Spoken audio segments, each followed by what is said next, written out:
আজ থেকে প্রায় 4000 বছর আগে মধ্য আমেরিকায় গড়ে উঠেছিল মায়া সভ্যতা, যেই সভ্যতাকে বলা হয় ইতিহাসের সবথেকে সেরা এবং শিক্ষিত ও উন্নত সভ্যতা। এখান থেকেই মানুষ প্রথমে কাপড় বুনতে শুরু করেছিল এবং বড় বড় পিরামিড তৈরি করতে সক্ষম হয়েছিল। একবার ভাবুন তো, আজকাল একটা ভবন নির্মাণ করতে হলে ইঞ্জিনিয়ারদের শত শত হিসাব নিকাশ করতে হয়। তারপরও কখনো কখনো ইঞ্জিনিয়ারদের ভুলের কারণে বিল্ডিং ধ্বংসপ্রাপ্ত হয়ে যায়। কিন্তু 4000 বছর আগে মায়া সভ্যতার লোকেরা নিখুঁতভাবে হিসাব নিকাশ করে পিরামিড তৈরি করত। এমনকি আমরা যেই আধুনিক ক্যালেন্ডার ব্যবহার করি, এই ক্যালেন্ডারের সূচনাও তারাই আবিষ্কার করেছিল। তাহলে একবার ভালোমতো চিন্তা করুন তো, তারা বর্তমান মানুষের থেকে কতটা আধুনিক ছিল। কিন্তু হঠাৎ করেই কালের বিবর্তনে তাদের সেই সভ্যতা, তাদের সেই লোকজন সব নাই হয়ে যায়। আর তাদের এই কাহিনী নিয়েই আজকের পুরো মুভির গল্পটা। তো বন্ধুরা, চলুন শুরু করা যাক। গল্পের শুরুতেই আমরা একদল বুনো মানুষকে দেখতে পাই, যারা জঙ্গলে একটা জানোয়ার শিকার করার জন্য হন্যে হয়ে ঘুরছিল। অনেকক্ষণ ধাওয়া করার পর অবশেষে সেই জানোয়ারটা ওদের পাতা ফাঁদে আটকে যায়। ফাঁদে থাকা কিছু চোখা ডালপালা ওই জানোয়ারটার গায়ে গেঁথে যায়। এই শিকারী দলের যে দলনেতা, তার নাম ফ্লিন্টো স্কাই, আর তার ছেলে জাগুয়ার হলো আমাদের এই কাহিনীর মেন হিরো। ওরা যখন শিকার করা মাংসটা নিজেদের মধ্যে ভাগ করে নিচ্ছিল, ঠিক তখনই খেয়াল করে ঝোপঝাড়ের আড়ালে একদল মানুষ লুকিয়ে ওদেরকে দেখছে। সর্দার তখন তাদেরকে সামনে আসতে বলে আর জিজ্ঞাসা করে, তোমাদের কি চাই এখানে? ওরা জবাব দেয়, আমরা কেবল এই বনের মধ্যে পথ ধরে সামনে চলে যেতে চাই। আমাদের নিজেদের গ্রামটা একদম শেষ হয়ে গেছে, তাই আমরা নতুন করে বাঁচার জন্য একটা আস্তানা খুঁজছি। সর্দার ওদেরকে অনুমতি দিয়ে দেয়, কিন্তু যাওয়ার সময় জাগুয়ার লক্ষ্য করে লোকগুলো ভীষণ আতঙ্কে কাঁপছে আর ওদের শরীরে কেমন যেন কালো দাগ রয়ে গেছে। ওদের এই অবস্থা দেখে জাগুয়ারের মনে একটু খটকা লাগে। সে ভাবছিল ওদের সঙ্গে আসলে কি ঘটেছে। তবে ওদের সঙ্গে কি ঘটেছে সেটা জানতে হলে মুভির একদম শেষ পর্যন্ত দেখতে হবে। কিন্তু তার বাবা সবাইকে নিয়ে তাদের নিজেদের ছোট্ট গ্রামে ফিরে আসে। ওদের গ্রামটা ছিল বেশ ছিমছাম আর শান্ত। সেখানে সবাই খুব আনন্দে আর হাসি খুশিতে দিন কাটাতো। জাগুয়ারও নিজের ঘরে ফেরে, যেখানে তার ছেলে আর গর্ভবতী বউ অপেক্ষা করছিল। খুব তাড়াতাড়ি ওদের ঘরে নতুন মেহমান আসতে চলেছে। জাগুয়ার তার পরিবারকে জান দিয়ে ভালোবাসত। সেদিন রাতে পুরো গ্রামের সবাই মিলে নাচ গান আর হইচই করে দারুণ সময় কাটাচ্ছিল। কিন্তু এত আনন্দের মাঝেও জাগুয়ারের মাথা থেকে ওই অদ্ভুত লোকগুলোর চিন্তা কিছুতেই থামছিল না। রাতে ঘুমানোর পর জাগুয়ার একটা ভয়ঙ্কর স্বপ্ন দেখে। সে দেখতে পায় সকালে দেখা হওয়া ওই লোকটার পেট চেরা। সে এক টুকরো মাংস হাতে নিয়ে দাঁড়িয়ে আছে আর পাশে একটা কুকুর ঘেউ ঘেউ করছে। লোকটা জাগুয়ারকে ইশারা করে ওখান থেকে জলদি পালিয়ে যেতে বলছে। এই স্বপ্ন দেখে জাগুয়ার ধরফর করে ঘুম ভেঙে যায়। সে টের পায় সত্যি সত্যি বাইরে কুকুর ডাকছে। তখন কেবল ভোর হচ্ছে আর গ্রামের বাকিরা সবাই ঘুমাচ্ছে। হঠাৎ কুকুরের ডাক বন্ধ হয়ে যেতে জাগুয়ার বাইরে এসে দেখতে পায় এক চরম বিপর্যয় ঘটে গেছে। একদল অচেনা বনো লোক তাদের গ্রামে আচমকাই হামলা চালিয়ে সবার বাড়িঘর দাউ দাউ করে আগুন ধরিয়ে দিচ্ছে। এই ধ্বংসলীলা দেখে জাগুয়ার এক মুহূর্ত সময় নষ্ট না করে নিজের বউ আর ছেলেকে নিয়ে ওখান থেকে চম্পট দেয়। ওদের বাড়ি থেকে কিছুটা দূরে একটা গভীর কুয়োর মতো গর্ত ছিল। জাগুয়ার একটা দড়ি দিয়ে তার বউ আর ছেলেকে বেঁধে সেখানে সাবধানে গর্তের নিচে নামাতে শুরু করে। যেহেতু তার বউ গর্ভবতী ছিল, তাই সে খুব ধীরে ধীরে দড়ি ছাড়ছিল। কিন্তু ঠিক তখনই শত্রুদের একটা লোক তাকে দেখে ফেলে আর তাকে খতম করার জন্য তেড়ে আসে। শত্রুপক্ষ তেড়ে আসায় জাগুয়ার বাধ্য হয়ে মাঝ রাস্তায় হাতের দড়িটা ছেড়ে দিতে বাধ্য হয়। কিন্তু ওই বুনো লোকটা যখন জাগুয়ারের উপর হামলা চালায়, তখন সে দেখতে পায় যে জাগুয়ার তার বউ আর বাচ্চাকে ওই গর্তের ভেতরে লুকিয়ে রেখেছে। এই গোপন খবরটা সে বাকিদের কাছে ফাঁস করার আগেই জাগুয়ার তাকে খতম করে দেয়। এরপর নিজের গ্রামের লোকদের বিপদে ফেলে জাগুয়ার আর লুকিয়ে থাকতে পারে না। সে লড়াইয়ে সাহায্য করার জন্য গ্রামের দিকে রওনা দেয়। জাগুয়ারের বউ তাকে যেতে বারণ করছিল, কিন্তু জাগুয়ার তাকে কথা দেয় যে সে খুব তাড়াতাড়ি আবারও তার কাছে ফিরে আসবে। ওখান থেকে যাওয়ার আগে জাগুয়ার একটা বুদ্ধি খাটায়। সে দড়ির এক মাথা গর্তে ফেলে অন্য মাথাটা একটা মরা গাছের গুড়ির সঙ্গে শক্ত করে বেঁধে দেয়, যাতে কোনো কারণে তার ফিরতে দেরি হলেও তার বউ যেন ওই দড়ি বেয়ে নিজেই উপরে উঠে আসতে পারে। এদিকে গ্রামের অবস্থা খুবই শোচনীয়। বাইরে থেকে আসা ওই খুনি গ্যাংটা গ্রামের বেশিরভাগ মানুষকে বন্দি বানিয়ে ফেলেছে আর অনেকেই জ্যান্ত মেরে ফেলেছে। জাগুয়ার গ্রামে ফিরতেই দেখতে পায় যে একটা লোক তার বাবার উপরে কুড়াল চালাতে যাচ্ছে। সে ঝড়ের গতিতে এগিয়ে সে নিজেই বাবাকে বাঁচায় আর ওই লোকটাকে আচ্ছা করে পেটাতে শুরু করে। কিন্তু একটু পরে শত্রুদলের বাকি গুন্ডারা এসে জাগুয়ারকে চারদিক থেকে চেপে ধরে। অবশেষে পুরো গ্রামটা ওদের কাছে হেরে যায়। জাগুয়ার অসহায় চোখে তার বাবার দিকে তাকিয়ে ক্ষমা চায়। কিন্তু একটু আগে জাগুয়ার যে লোকটাকে পেটাচ্ছিল, সে এই কথা শুনে প্রচণ্ড ক্ষেপে যায়। সে জাগুয়ারের চোখের সামনে তার বাবাকে গলা কেটে দুনিয়া থেকে সরিয়ে দেয়। এরপর একটা ভারী কাঠের টুকরো দিয়ে জাগুয়ারের মাথায় সজোরে আঘাত করে আর ওখানে সে বেহুশ হয়ে পড়ে যায়। কিছুক্ষণ পর জাগুয়ারের যখন হুঁশ ফেরে তখন সে দেখতে পায় তাদের গ্রামের সব মানুষকে হাত পা বন্দি করে রেখেছে। পুরো গ্রামটা একেবারে ধ্বংসস্তূপে পরিণত হয়ে যায়। দাউ দাউ করে জ্বলছে প্রতিটা ঘর আর চারদিকে লাশ পড়ে আছে। জাগুয়ার চোখের কোণ দিয়ে গর্তটার দিকে তাকায় যে তার বউ বাচ্চা ঠিক আছে কিনা। তখনই শত্রুদের একটা লোক জাগুয়ারের এই তাকানো খেয়াল করে ফেলে। সে কৌতূহল নিয়ে ওই গর্তটার কাছে গিয়ে উকেঝুঁকে মারতে শুরু করে। সে আসলে দেখতে চাইছিল ভেতরে কেউ লুকিয়ে আছে কিনা, কিন্তু একটি বড় পাথরের পেছনে জাগুয়ারের বউ তার ছেলেকে নিয়ে ঘাপটি মেরে বসে থাকায় সেই লোকটা আর কিছুই দেখতে পায় না। তবে যাওয়ার আগে সে জাগুয়ারের ওই বেঁধে রাখা দড়িটাকে একটা ধারালো অস্ত্র দিয়ে কোপ মেরে কেটে দেয়। এরপর বন্দীদের দলটাকে নিয়ে শত্রুরা জঙ্গল ধরে হাঁটতে শুরু করে। তবে গ্রামের ছোট্ট বাচ্চাদেরকে তারা কোনো ক্ষতি করে না এবং তাদেরকে ওখানে ফেলে রেখে চলে যায়। অসহায় বাচ্চারা কাঁদতে কাঁদতে তাদের বন্দি বাবা মায়ের পেছনে ছুটতে শুরু করে। ওদিকে গর্তের ভেতরে জাগুয়ারের গর্ভবতী বউ আর তার সন্তান আটকে আছে। বাইরে আসলে কি হচ্ছে তারা কিছুই বুঝতে পারছিল না। আর এখন বাইরে থেকে কোনো সাহায্য ছাড়া ওই গর্ত থেকে উঠে আসা একেবারেই অসম্ভব। এই বন্দি দলটাকে নিয়ে যখন জঙ্গলের ভেতর দিয়ে যাওয়া হচ্ছিল তখন জাগুয়াররা আগের দিন সকালে দেখা হওয়া সেই বুনো লোকগুলোকে দেখতে পায়। এই গ্যাংটা বন্দি করা লোকগুলোকে সাথে নিয়ে যাচ্ছিল। চোট লাগা অবস্থায় একটানা পাহাড় আর জঙ্গল পার হওয়ার পর তারা একটা খরস্রোতা নদীর সামনে এসে পৌঁছায়। সেই ভয়ানক নদী পার হওয়ার পর সামনে পড়ে উঁচু পাহাড়। আহত অবস্থায় এতটা দুর্গম পথ হাঁটার কারণে বন্দীদের মধ্যে এক বয়স্ক লোক প্রচণ্ড অসুস্থ হয়ে পড়ে আর তার এক পাও চলার ক্ষমতা ছিল না। এটা দেখে জাগুয়ারের বাবার হত্যাকারী ওই নিষ্ঠুর লোকটা একটু দয়া না দেখিয়ে ওই অসুস্থ বন্দীকে পাহাড়ের ওপর থেকে ধাক্কা দিয়ে নিচের গভীর খাদে ফেলে দেয়। এভাবে টানা 2 দিন ধরে কষ্টকর পথ চলার পর অবশেষে তারা তাদের আসল গন্তব্যের কাছাকাছি পৌঁছে যায়। সেখানে ঢোকার পথের রাস্তা ধরে তারা সামনে একটা ছোট্ট মেয়েকে বসে থাকতে দেখতে পায়। আসলে ওই এলাকায় এক মারাত্মক প্লেগ রোগ ছড়িয়ে পড়েছিল, যার কারণে মেয়েটির মা একটু আগে মারা গিয়েছিল। এবার ওই বাচ্চা মেয়েটি ওদের দিকে এগিয়ে আসতে শুরু করে, কিন্তু ওরা একটা কাঠের টুকরো দিয়ে ঠেলে তাকে দূরে সরিয়ে দেয়। তখন ওই বাচ্চাটা ওদের সবার দিকে তাকিয়ে বলে, তোমরা জানো তোমরা কিভাবে মরবে?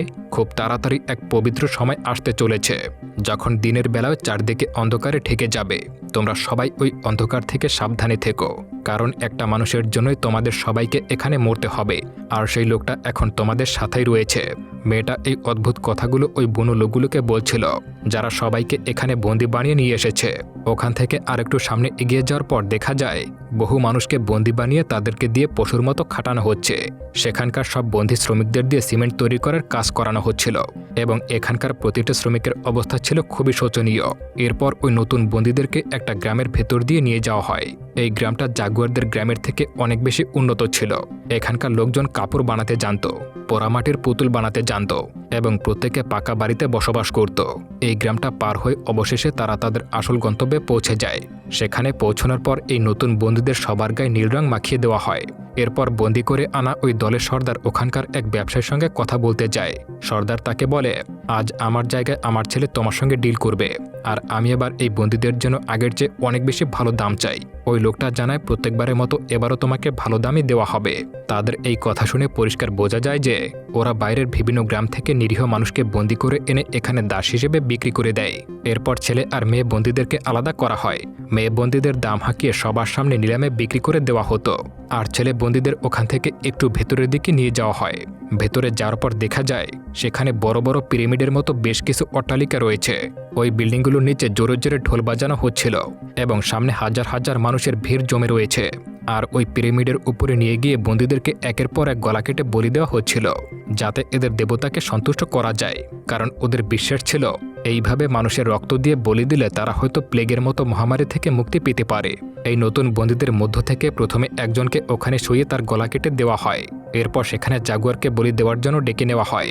জাগুয়ারকে পাথরটার উপরে শোনার পর জল্লাদ যখনই তার গলাটা কোপ মারতে যাবে ঠিক তখনই হঠাৎ করে সূর্যগ্রহণ শুরু হয়ে যায় এবং চারদিক অন্ধকারে ঢেকে যায়। এটা দেখে ওখানকার পুরোহিত ও রাজারা মনে করে হয়তো দেবতা সন্তুষ্ট হয়ে গেছে, যেই কারণে তারা জাগুয়ার আর বাকি বন্দীদেরকে বলি দেওয়া বন্ধ করে দেয়। তবে তাদের ছেড়ে দিলেও পুরোপুরি মুক্তি করা হয় না। এদের সবাইকে মন্দিরের পেছনে একটা বিশাল বড় ফাঁকা মাঠে নিয়ে আসা হয়। এরপর মাঠের শেষ প্রান্তে একটা জঙ্গল দেখিয়ে বলা হয়, তোমরা যদি এই মাঠটা পার করে ওই জঙ্গলে চলে যেতে পারো তবে তোমরা পুরোপুরি স্বাধীন। আসলে এটা ছিল ওদের একটা নিষ্ঠুর খেলা। যারা এদেরকে বন্দি করে এনেছিল সেই দলনেতার ছেলেকে মাঠের শেষ প্রান্তে তলোয়ার নিয়ে দাঁড় করিয়ে দেওয়া হয়, আর এদিকে তারা দুইজন করে বন্দীকে ছাড়তে শুরু করে। বন্দীরা যখন জীবন বাঁচাতে মাঠের উপর দিয়ে পাগলের মতো ছুটে পালাচ্ছিল তখন পেছন থেকে সেনারা তাদেরকে লক্ষ্য করে বিষাক্ত তীর আর পাথর ছুড়তে শুরু করে।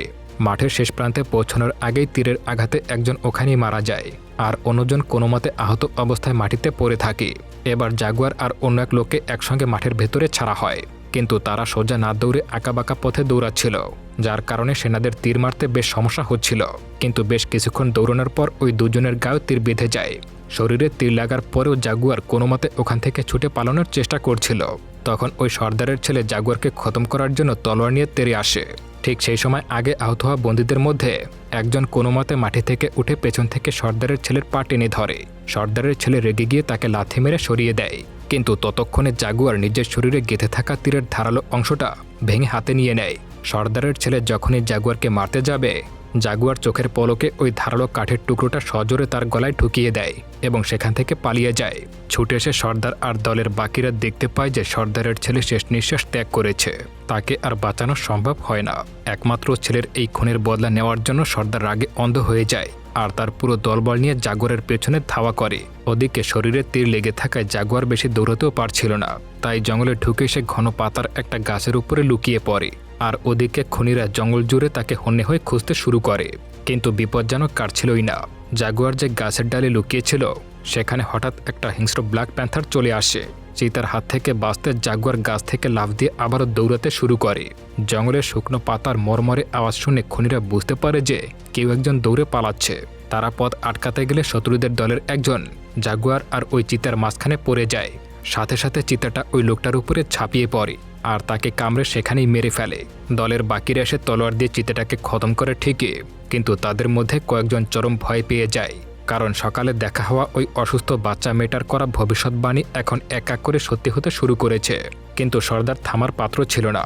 সে সবাইকে ধমক দিয়ে আবারও জাগুয়ারকে তাড়া করতে শুরু করে। দেখতে দেখতে দুপুর গড়িয়ে রাত হয়ে যায় এবং সারা রাত ধরে তারা জাগুয়ারের পেছনে ছুটতে শুরু করে। পরের দিন সকাল হওয়ার পর শত্রুরা একটা গাছের গায়ে নীল রঙের দাগ দেখতে পায়। যেহেতু জাগুয়ারের সারা গায়ে নীল রং মাখানো ছিল, তাই ওটা দেখে নিশ্চিত হয়ে যায় যে জাগুয়ার কিছুক্ষণ আগেও ঠিক এখানেই ছিল। কিন্তু ওই গাছের কাছে দাঁড়ানো মাত্রই ঝোপের আড়াল থেকে এক বিষাক্ত সাপ এসে একজনের গায়ে কামড় বসিয়ে দেয়। সাপটা এতটাই বিষাক্ত ছিল যে বাকিরা বুঝে যায় এই লোকটা আর বাঁচবে না, তাই তাকে ওখানে ফেলে রেখে বাকিরা আবারও দৌড়াতে শুরু করে।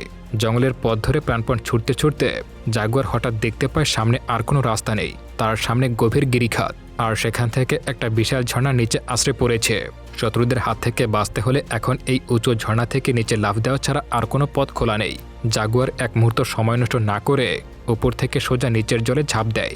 সে জানতো না নিচে পড়ে সে বাঁচবে কিনা মারা যাবে, কিন্তু ভাগ্য ভালো থাকায় সে বেঁচে যায় এবং নদী সাঁতরে নিজের চেনা বুনো এলাকায় পৌঁছে যায়। এবার সে উপরে দাঁড়িয়ে থাকা শত্রুদের দিকে বুক ফুলিয়ে গর্জ করে বলে, এটা আমার জঙ্গল, এখানে আমার বাবা শিকার করেছে, আমি শিকার করেছি, আর আমার পরের প্রজন্ম এখানে শিকার করবে। যদি বুকে দম থাকে তবে নিচে নেমে আসো। জাগুয়ারের এই হুঙ্কার শুনে উপরে থাকা একজন ভয় পেয়ে সর্দারকে বলে, আমার মনে হয় আমাদের এখান থেকে ফিরে যাওয়া উচিত। কথাটি শেষ করার আগে রাগী সর্দার নিজের তলোয়ার দিয়ে ওই ভীতু লোকটাকে ওখানে শেষ করে দেয়। এরপর সে সবাইকে আদেশ দেয়, আমাদের সবাইকে এখান থেকে লাফ দিতে হবে। সর্দারের ভয় এক এক করে সবাই উপর থেকে নিচে লাফাতে শুরু করে, কিন্তু অসাবধানতাবশত লাফ দেওয়ার কারণে তাদের মধ্যে থাকা একজন নিচে থাকা ধারালো পাথরে ধাক্কা খেয়ে মাথা ফেটে ওখানেই মারা যায়। বাকিদেরকে নিচে নামতে দেখে জাগুয়ার আর দেরি না করে নিজের চেনা বনের আরও ভেতরের দিকে পালাতে শুরু করে। খানিকটা যাওয়ার পর জাগুয়ার হঠাৎ করেই একটা কাদা ভর্তি ডোবার মধ্যে পড়ে যায়। তবে সে এই বিপদটাকেই নিজের সুবিধায় কাজে লাগায়। সারা গায়ে কাদা মেখে জঙ্গল থেকে বড় একটা মৌমাছির চাক পেরে আনে। শত্রুরা যখন বনের ভেতরে তাকে হন্য হয়ে খুঁজছিল, তখন সে হঠাৎ করেই কাদামাখা অবস্থায় ওদের সামনে এসে দাঁড়ায় আর হাতের মৌমাছির চাকটা ওদের দিকে ছুঁড়ে মারে। কাদার মোটা প্রলেপ থাকায় মৌমাছিরা জাগুয়ারের কোনো ক্ষতি করতে পারে না, কিন্তু ওদেরকে কামড়াতে শুরু করে। এই সুযোগে জাগুয়ার ওখান থেকে পালিয়ে জঙ্গলের ভেতর থেকে একটা অতি বিষাক্ত জঙ্গলি ব্যাঙকে খুঁজে বের করে। তারপর একটা গাছের ডাল থেকে কিছু ধারালো কাঁটা ভেঙে ওই বিষাক্ত ব্যাঙের পিঠে সেই বিষ কাঁটাগুলোর গায়ে মাখিয়ে নেয়। এরপর একটা মোটা পাতা গোল করে মরিয়ে সেটা পাইপের মতো বানায় এবং পাইপের এক মুখে বিষাক্ত কাঁটা ঢুকিয়ে সজোরে ফু দিয়ে একের পর এক কাঁটা শত্রুদের দিকে ছুটতে শুরু করে। বিষাক্ত কাঁটা শরীরে বিতে শত্রুরা আস্তে আস্তে নিস্তেজ হয়ে সেখানেই মারা যায়। তাকে খতম করার পর জাগুয়ার সাবধানে তার কাছে যায় এবং তার হাতের ধারালো অস্ত্রটা কেড়ে নেয়। সেই অস্ত্র দিয়ে দলের অন্য এক শত্রুকে আক্রমণ করে মেরে ফেলে, যে আসলে জাগুয়ারের বাবাকে নৃশংসভাবে হত্যা করেছিল। ঠিক তখনই আকাশ ভেঙে প্রচণ্ড বৃষ্টি শুরু হয়। বৃষ্টি শুরু হতে জাগুয়ারের বুকটা কেঁপে ওঠে। তার মনে পড়ে যায় তার গর্ভবতী বউ আর ছেলের কথা। যারা একটা গভীর গর্তের ভেতরে এখনও আটকে আছে। এমন বৃষ্টি হতে থাকলে ওই গর্তে দ্রুত জল জমে যাবে এবং তারা ডুবে সেখানেই মারা যাবে। ওদিকে গর্তের ভেতরে সত্যি এক ভয়ঙ্কর পরিস্থিতি তৈরি হয়েছিল। গর্তে প্রচুর পরিমাণে পানি ঢুকছিল আর ভয় কাঁপছিল জাগুরের ছেলে আর তার বউ। তার উপরে যন্ত্রণা শেষ ছিল না, কারণ ঠিক ওই মুহূর্তে জাগুরের বউয়ের প্রসব বেদনা শুরু হয়ে যায়। পেটের প্রচণ্ড যন্ত্রণা এসে ছটফট করতে শুরু করে।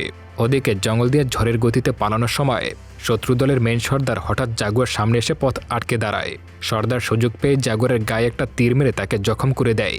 এরপর সে হাতে একটা ধারালো ছুরি নিয়ে জাগুয়ারকে চিরতরে শেষ করার জন্য তেড়ে আসে। কিন্তু জাগুয়ারের দিকে হিংস্রভাবে ছুটে আসার সময় সর্দারের পা হঠাৎ করে মাটিতে পাতা একটা ফাঁদের দড়িতে আটকে যায়। আর তারপর সর্দারের পা দড়িতে আটকে যেতেই সামনে থেকে শিকার ধরার জন্য পেতে রাখা সুচালো ও ধারালো কাঠের টুকরোযুক্ত একটি বিশাল ফাঁদ সজোরে তার বুকে গেঁথে যায়। ছটফট করতে করতে সর্দার ওখানেই প্রাণ হারায়। আসলে এটা জাগুয়ার নিজেদের তৈরি করা সেই আদিম ফাঁদ ছিল, যা দিয়ে তারা এই জঙ্গলে বড় বড় বনপশু শিকার করত। আর সেই ফাঁদেই বনের সবচেয়ে হিংস্র শিকারীর শিকার হয়ে গেল। কি বন্ধুরা, আপনারা ভাবছেন হয়তো এখানেই তার বিপদ কেটে গেছে, কিন্তু তার আসল বিপদ তো সামনে অপেক্ষা করছে।